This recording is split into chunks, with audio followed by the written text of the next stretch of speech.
ኅዳር 26 ቀን በተጻፈው ስንክሳር መሠረት የጻድቁ አባታችን የአቡነ ሀብተ ማርያምን ታሪክ እናሰማለን። በስመ አብ ወወልድ ወመንፈስ ቅዱስ አሐዱ አምላክ አሜን። አንድ አምላክ በሚሆን በአብ በወልድ በመንፈስ ቅዱስ ስም እናምናለን፣ ዛሬም ዘወትርም ለዘላለሙ አሜን። በዚህች ቀን የተመሰገነና የከበረ ንጹሕም የሆነ የኢትዮጵያዊ አባታችን የሀብተ ማርያም የዕረፍቱ መታሰቢያ ነው። የዚህም ቅዱስ አባት የትውልዱ ሀገር የራዊ በምትባል በስተ ምስራቅ ባለች ሀገር ውስጥ ነው። በዚያም ስሙ ፍሬ ብሩክ የሚባል አንድ ሰው ነበር። ይህም ክቡራንና ታላላቆች ከሚባሉ ከዚያም ሀገር ታላላቅ ሰዎችም አንዱ ነው። እጅግም ሀብታም ነበረ፣ ብዙ ንብረትም አለው። የሥጋዊ ጋብቻ ስሟ ዮስቲና የምትባል ብላቴና ድንግልን አገባ። ይህችም የተመረጠች በበጎ ሥራም የተሸለመችና ያጌጠች ናት። ነገር ግን አስቀድመን በዚህ ዓለም ከሕግ ባሏ ጋር በንጹሕ ጋብቻ እግዚአብሔርን በመፍራት ምጽዋትን በመስጠት የዋህነትን፣ ትሕትናን፣ ፍቅርንም ትዕግሥትንም ገንዘብ አድርጋ በጾም በጸሎት ተወስና እንደኖረች እንናገራለን። በእንደዚህም ሳለች ጌታችን በወንጌል ሰው ዓለሙን ቢያትርፍ ነፍሱን ካጠፋ ምን ይጠቅመዋል እንዳለ ላንቺ በዚህ መኖር ምን ይረባሻል የሚል ሐሳብ መጣባት። ከዚህም በኋላ ወጣች። ፈጥናም በሀገሯ ትዩ ወደምትሆን ምድረ በዳም ደርሳ ወደ መካከሉም ገባች። በዚያም በረሃ ውስጥ አራዊት እንጂ ሰው አይኖርበትም።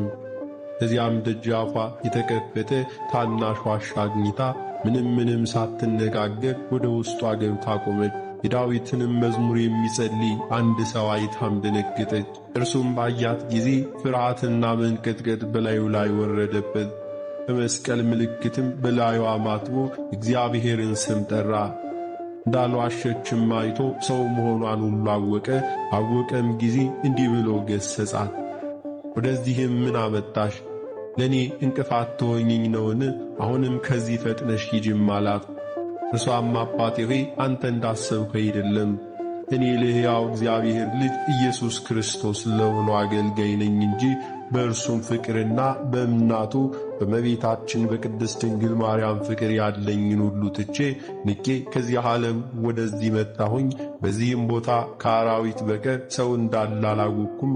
አሁንም አባቴ ይቅርታ አድርግልኝ፣ ወደ ሌላ ቦታ ሄዳለሁ አለችው። በዚያን ጊዜ ከእርሱ የሚሆነውን መንፈስ ቅዱስ ገልጾለት እንዲህ አላት። ዜናው ወደ ዓለም ሁሉ የሚወጣ በሕይወተ ሥጋ እያለ የብዙዎችን ሰዎች ነፍሳት ከሲኦል የሚያወጣ እንደ መላእክትም ክንፎች ተሰጠውት ወደ አርያም ወጥቶ የሥላሴን አንድነትና ሦስትነት ምስጢርን የሚያይ ልጅን ትወልጅ ዘንድ አለሽና ወደ ቤትሽ ተመለሽ አላት። ቅድስት ዮስቲናም የዚያን ሽማግሌ ባህታዊ ይህን ነገር በሰማች ጊዜ አድንቃ የፈጣሪ ፈቃዱ ከሆነ ብላ ወደ ቤቷ ተመለሰች። ከጥቂት ቀኖችም በኋላ ጸንሳ ይህን ደም ግባቱ መልኩም የሚያምር ልጅን ወለደች። በእናትና በአባቱ ቤትም ታላቅ ደስታ ሆኖ ድሆችና ለጦም አዳሪዎች በዘመዶቻቸውና በጎረቤቶቻቸው ታላቅ ምሳን አደረጉ። እነርሱም በጠገቡ ጊዜ እሷንም ሕፃኑንም መረቋቸው። ሕፃኑም 40 ቀን በሆነው ጊዜ እንደ ሕጉና እንደ ሥርዓቱ ወደ ቤተ ክርስቲያን ወሰዱት። ካህኑም ተቀብሎ ባጠመቀው ጊዜ ስሙን ሀብተ ማርያም ብሎ ሰይሞ ለክርስትና አባቱ ሰጠው። ሕፃኑም ጥቂት ባደገ ጊዜ በቤተ ክርስቲያን ውስጥ ዚዮ ማረነ ክርስቶስ ሲሉ ሰምቶ ሕፃኑ ሀብተ ማርያም በልቡ ይህች ጸሎት መልካም ናት፣ እኔም መርጫታለሁ፣ በዚህ ዓለምም ስህተትን ሁሉ አስቦ ከመሥራት የሚመጣውንም ዓለም ከገሃነም እንድንባት ዘንድ አውቃለሁ አለ። ይህንንም ብሎ የሚሠራውን ማንም ሳያውቅበት ይህን ጸሎት ከማዘውተር ጋር ሌሊቱን ሁሉ በመስገድ ይጸልይ ነበር። ከዚህም በኋላ አባቱ የበጎች ጠባቂ አደረገው። በአንዲትም ዕለት በጎቹን እየጠበቀ ሳለ ብዙ የበግ ጠባቂዎች እሸት ተሸክመው መጥተው ና እንብላም አሉት። እርሱ ግን ከወዴት እንዳመጣችሁት ሁሉ የማላውቀውን አልብላም አላቸው። እነርሱም በቁጣ ዓይን ተመልክተው ተጠቃቀሱበት። እሸቱንም በልተው ከጨረሱ በኋላ የከበረ ሕፃን ሀብተ ማርያምም ታላቅ ዝናብ ስለመጣ ወደ ቤታችን እንመለስ፣ ከዚህም የምንጠለልበትና የምንጠጋበት ቤት ወይንም ዋሻ የለንም አላቸው። እነርሱም እኛ የማናየውን የሚያይ ሌላ ዓይን አለህን? በሰማይ ፊት ምንም ደመና ሳይኖር ሀገሩም ብራ ሆኖ ሲታይ እንዴት ይዘንማል ትላለህ አሉት። እርሱም እኔ የማውቀው እናንተ አታውቁም፣ ነገር ግን ወደ ቤታችሁ ግቡ አላቸው። እረኞችም ባልሰሙት ጊዜ ፈጥኖ ተነስቶ በጎቹን እያስሮጠ ወደ ቤቱ ገባ። ወደ ቤቱም በገባ ጊዜ ታላቅ ዝናብ መጣ። ነፋሳትም ሁሉ ነፈሱ፣ መብረቆችም ተብለጨለጩ፣ ነጎድጓዱም ሁሉ ተሰማ፣ ደመናም ተነዋወጡ። ይህ ሁሉ በላያቸው ሲወርድ መሸሸጊያ ሁሉ አላገኙም። ከጥቂት ቀኖችም በኋላ በጎቹን ሁሉ እየጠበቀ ሳለ ብዙ የበግ እረኞችም አብረውት ነበሩ። አንድ የበግ ጠባቂም መጥቶ የወጣት ሀብተ ማርያምን በትር ነጠቀውና ሄደ። ብላቴና ሀብተ ማርያምን በትሬን ለምን ትቀማኛለህ አለው። እረኛውም በትዕቢትም በጉልበትም ነጥቄሃለሁ አለው። ብላቴና ሀብተ ማርያምም እኔ ኃይል የለኝም፣ ነገር ግን በጎቼን ሁሉ የምትጠብቅበትን በትሬን እንዳትወስድብኝ በሕያው እግዚአብሔር ስም እለምንሃለሁ አለው። ያም የበግ ጠባቂም እምቢ አልሁ አለው። ብላቴናው ሀብተ ማርያምም አንድ ጊዜ በፈጣሪ ስም አማልኩ፣ ከእንግዲህ ወዲህ ደግሜ አላምልህም፣ ባንተ ላይ የሚደረገውን ራስህ ታውቃለህ። ይህንንም ተናግሮ ዝም አለ። በዚያን ጊዜ ያ የበግ ጠባቂ በአየር ላይ ተዘቅዝቆ ተሰቀለ። የእግዚአብሔር አገልጋይ ሀብተ ማርያም ማረኝ እያለ ይጮህ ጀመረ። የልዑል እግዚአብሔርን ስም አቃሏልና ተሰቅሎም አለ። እረኞቹም ሁሉ አይተው አደነቁ፣ ፈሩም። ይህ ሰነፍን ሁሉ ማርልን፣ እግዚአብሔር ያደረገልንን ኃይል ሁሉ አይተናልና አሁንም ስለ እመቤታችን ድንግል ማርያም ይቅር በለው አሉት። ብላቴናውም ሀብተ ማርያምም በውኑ እኔ የሰቀልኩት ይህ ነውን? በእግዚአብሔር ስም አማልኩት እንጂ የኃይሉ ጽናት በላዩ ላይ ሲገለጥ እርሱ እግዚአብሔር ሰቀለው። አሁንም እርሱ በፈቀደው ያውርደው፣ እርሱም መሐሪና ይቅር ባይ ነውና። ይህንንም በተናገረ ጊዜ ወርዶ በእግሩ ላይ ቆመ፣ ወደ እርሱም መጥቶ ሰገደ። ከረጅም ዘመናትም በኋላ ስሟ ለአድባር ወደምትባል ገዳም ሂዶ ከዚያ የምንኩስናን ሥርዓትና ሕግን በአበምኔቱ በተመረጠ አባ መልከ ጼዴቅ እጅ ተቀበለ። ከዚያም ቅዱሳን መነኮሳት ወደሚኖሩበት ሂዶ ታላቅ ተጋድሎን ጀመረ።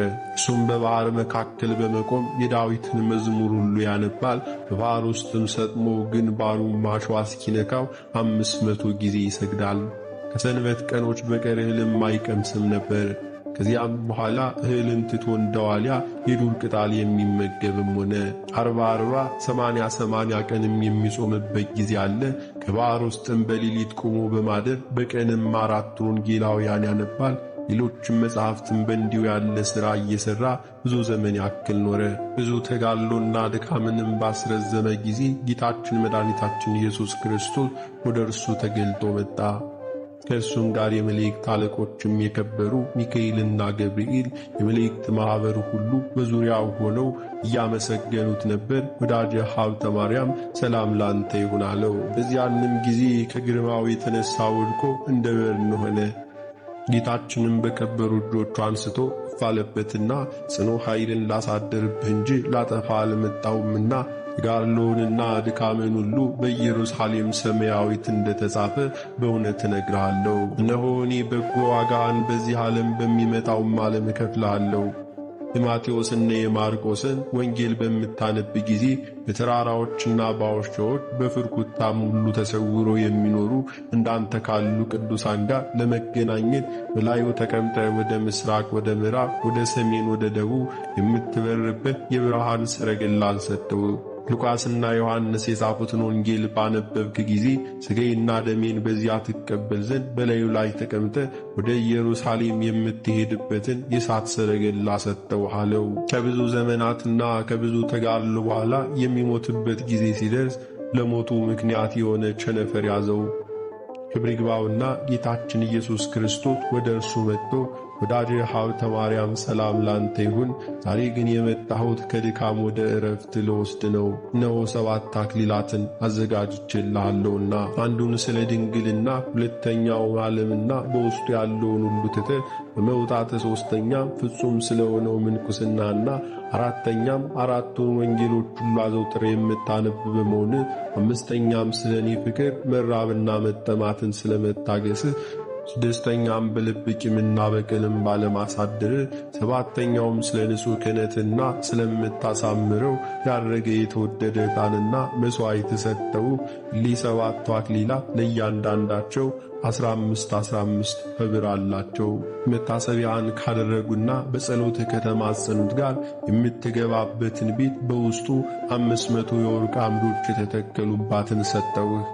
ደግሞም የእሳት መስቀልን፣ የወርቅ ጫማን፣ የብርሃን ልብስን፣ ስውር የሆነ መናን እሰጥሃለሁ አለው። መድኃኒታችንም ይህን ቃል ኪዳን ሲሰጠው በየነገዳቸውና በየሥራታቸው 99 የመላእክት ሰራዊት መጥተው ወዳጃችን ሰላም ላንተ ይሁን፣ ዛሬ እስከ ፀሐይ 7 እጅ በምታበራው ሀገራችን በዝማሬና በማይሌት አክብረን ልንወስድ መጣን አሉት። አባታችን አባ ሀብተ ማርያምም በሰማይ ለእግዚአብሔር ምስጋና ይሁንን፣ በምድርም ሰላም ሆነ፣ የሰው ነጻነቱ ሊሰጠው ነው አለ።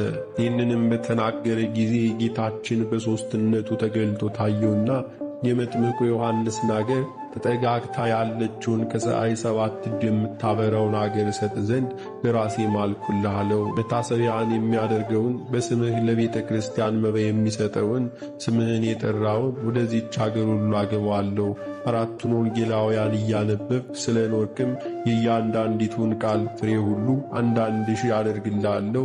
ይኸውም ካንተ በኋላ ለሚመጡ ልጆች መጽሐፈ ገድልህን ለሚያነቡና በእምነት ለሚሰሙ የገድልህን መጽሐፍ ለተነበበበት ውሃን እንዲሁም ለሚረጩ ለሚነክሩ ይህን ቃል ኪዳን ሰጠው አለው። ከዚህም በኋላ መድኃኒታችን ኢየሱስ ክርስቶስ አፉን 3 ጊዜ ሳመው። በዚያን ጊዜ ከፍቅሩ ጣም ብዛት የተነሳ ነፍሱ ከሥጋው ተለየች። ጌታችንም ተቀብሎ አቅፎ ከእርሱ ጋር አሳረጋት። በመላእክት ጉባኤ ብዙ ምስጋናም ተደረገ። እግዚአብሔር ምስጋና ይሁን። እኛንም በዚህ ጻድቅ ጸሎት ይማረን፣ በረከቱም ከእኛ ጋር ትኑር ለዘላለሙ አሜን አሜን። የጻድቁ አባታችን የአቡነ ሀብተ ማርያም ረድኤቱ በረከቱ አማላጅነቱ አይለየን ዛሬም ዘወትርም ለዘላለሙ አሜን።